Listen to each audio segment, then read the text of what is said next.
اللہ علیہ وسلم کی تشریف آوری سے پہلے بیٹی کا باپ ہونا لوگ آر کا باعث سمجھتے تھے، گناہ اور جرم سمجھتے تھے۔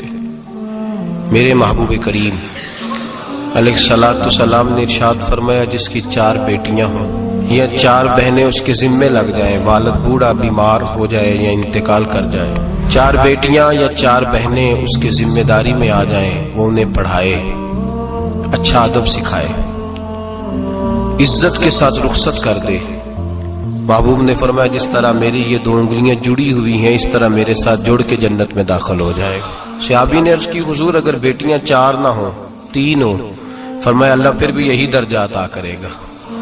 ایک صحابی نے کہا حضور اگر 2 ہوں، تو میرے قریب نے فرمایا بھائی اگر 1 بھی ہو تو اللہ پھر بھی یہی شان عطا فرمائے۔ بیٹی کو میرے محبوب نے فرمایا میں حکم دیتا ہوں باپ کو کہ جب گھر میں تحفہ لے کے آئے، بیٹا بھی بیٹھا ہو بیٹی بھی بیٹھی ہو تو پہلے بیٹی کو دے۔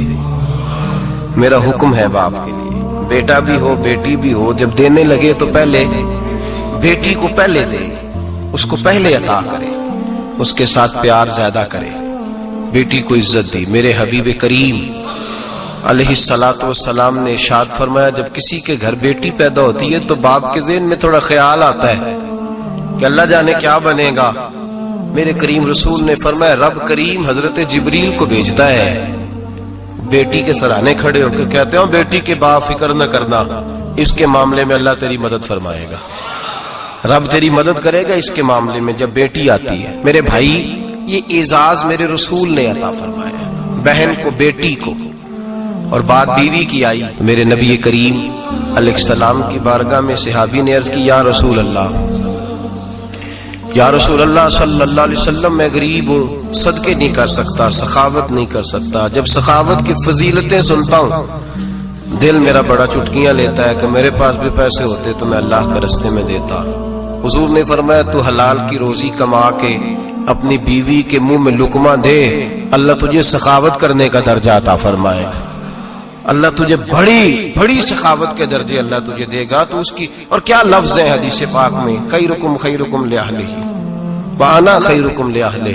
فرمایا حاجی بھی اچھے، نمازی بھی اچھے، صوفی بھی اچھے، درویش بھی اچھے، سارے اچھے، لیکن میں سب سے زیادہ اچھا اسے سمجھتا ہوں جس کا اپنی بیوی کے ساتھ سلوک اچھا ہے، جس کا اپنی بیوی کے ساتھ نرم رویہ، جس کا اپنی بیوی۔ اور کیا ارشاد فرمایا وانا خیرکم لأہلہ، گھر جا کے پتہ کر لو میری 9 بیویاں ہیں اس وقت جو موجود ہیں، فرمایا میرا ان سب کے ساتھ سلوک اچھا ہے، ساری میرے سلوک سے مطمئن۔ میرے بھائی حضور نے اعزاز دیا بہن کو، بیٹی کو، بیوی کو، عورت کو، اور ماں کے معاملے میں تو کمال کر دی۔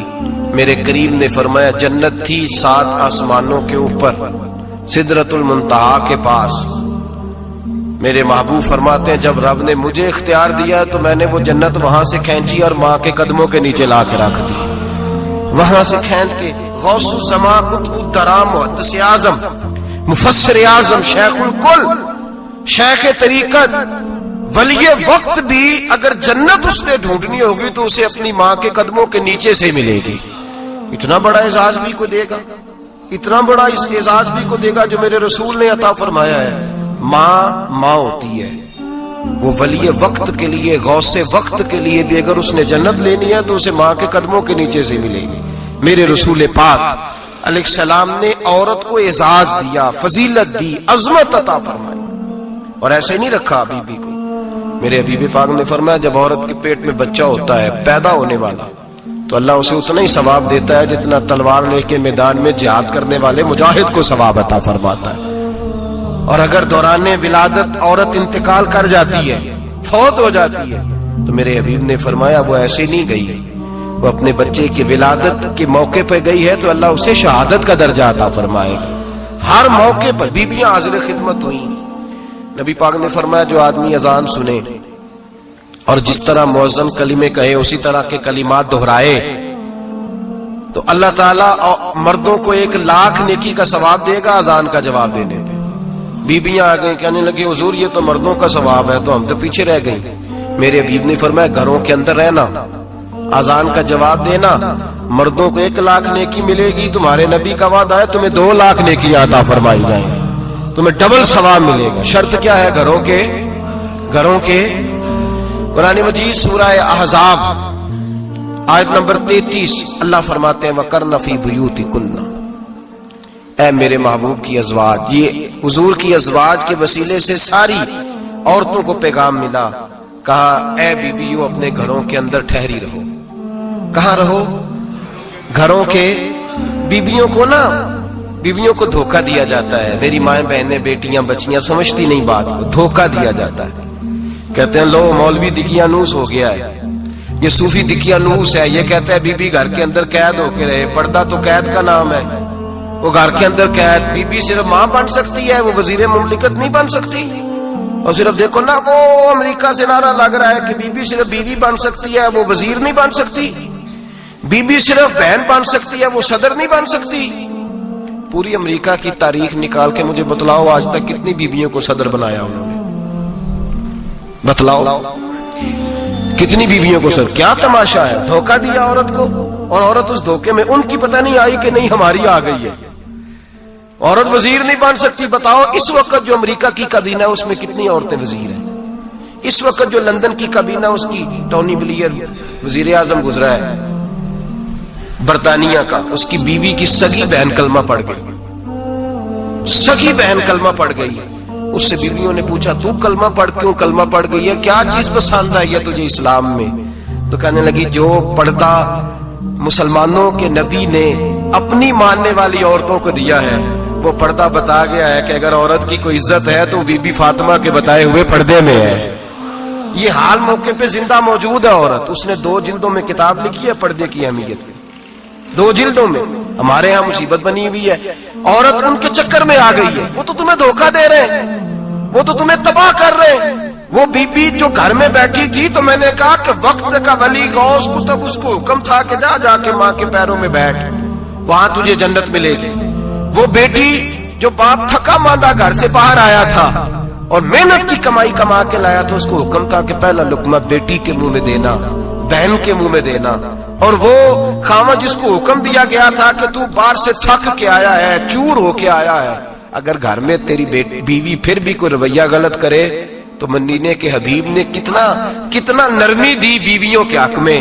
فرمایا یہ عورت ٹیڑھی لکڑی ہے، اسے اللہ نے عقل ہی تھوڑی دی ہوتی ہے، اگر کبھی بگڑ جائے تو نرمی کا مظاہرہ کر، ٹیڑھی کے ساتھ ہی گزارا کر، اللہ تجھے اجر عظیم عطا فرمائے گا. میرے حبیب نے کس قدر عورتوں کو اہمیت دی، کتنی فضیلت دی، کتنے ان کے بارے میں نرمی رکھی. اور عورت کو کہا جاتا ہے تو باہر نکل، باہر آ دیکھ تیرے لیے کیا. کالج میں پڑھتا تھا، امتحانات کے دن تھے تو بس میں اسٹوڈنٹ گھس جاتے ہیں. ہم 8-10 لڑکے بس کے اندر گھس گئے تو لڑکیاں کہنے لگی ہمیں بھی بٹھاؤ. وہ جو کنڈکٹر تھا بس کا اس نے کہا کہ بیٹی بہن لڑکے آ گئے ہیں تو تم اس طرح کرو، تم نہ جاؤ، تم پچھلی بس میں آ جانا. لڑکیاں زور زور سے بولنے لگی، کہنے لگی ہمارے برابر کے حقوق ہیں، لڑکے بٹھائے ہیں تو ہمیں بھی بٹھاؤ، حقوق جو برابر کے ہمیں بھی بٹھاؤ. اب وہ مجبور ہو گیا، پیچھے ہٹ گیا. وہ 8-10 لڑکیاں بھی چڑھ آئی. لڑکے سیٹوں میں بیٹھے ہوئے تو کہنے لگے اٹھو، شرم نہیں آتی، لیڈیز کو عزت دو، جگہ دو. تو ایک نوجوان بیچ میں سے بولا، کہنے لگا تمہارے برابر کے حقوق ہیں، ہم کھڑے ہو کے جا سکتی ہیں، تم نہیں جا سکتی. برابر کے حقوق ہیں تو جبر بھی برابر کا برداشت کرو. چپ کر گئی. کہنے لگے آج کے بعد یہ نہ کہنا برابر کے حقوق ہیں، آج کے بعد یہ کہنا کہ عورتوں کی عزت کے حقوق ہیں. برابر کے حقوق مانگنے میں اس کی کمزوری ہے. عزت کے حقوق، بینک میں بیویاں بل جمع کرانے آتی ہیں تو انہیں عزت کا حق ملتا ہے، عزت کا. وہ کلرک صاحب جو پتہ نہیں کس طرح کسی سے بولتے ہیں وہ بھی بیویوں کا بل پہلے جمع کرتے ہیں. بس کے اندر بھی بیوی کو عزت ملتی ہے. ایک سمجھدار آدمی، بزرگ آدمی، پڑھا لکھا آدمی بیٹھا ہے بس پہ تو بیوی چڑھی ہے تو عزت کا حق ہے. اٹھ گیا، کہنے لگا اپا جی بہن جی آپ یہاں آ جائیں. بیوی عزت کا حق مانگے گی تو بچے گی، برابر کا حق مانگے گی تو ٹھیک ہے، لائن میں لگ جائے، جہاں سارے کھڑے ہیں وہ بھی کھڑی رہے. اگر بس میں مرد کھڑا ہے تو عورت بھی کھڑی رہے. برابر کے حقوق مانگنے میں عورت کو نقصان ہے، برابر کے حقوق مانگنے میں عورت کے لیے تکلیف ہے، عورت کے لیے نقصان ہے. ہاں اگر عزت کا حق مانگے گی تو پھر اس کو اللہ وقار عطا فرمائے گا، پھر اللہ اس کو بلندی عطا فرمائے گا. میرے حبیب کریم سید عالم صلی اللہ تعالی علیہ وسلم نے عورت کو جو حق دیا وہ عزت والا حق دیا ہے. عورت کو جو حضور نے حقوق دیے وہ وقار والے. ایک بات مجھے بتلائیے، ایک بی بی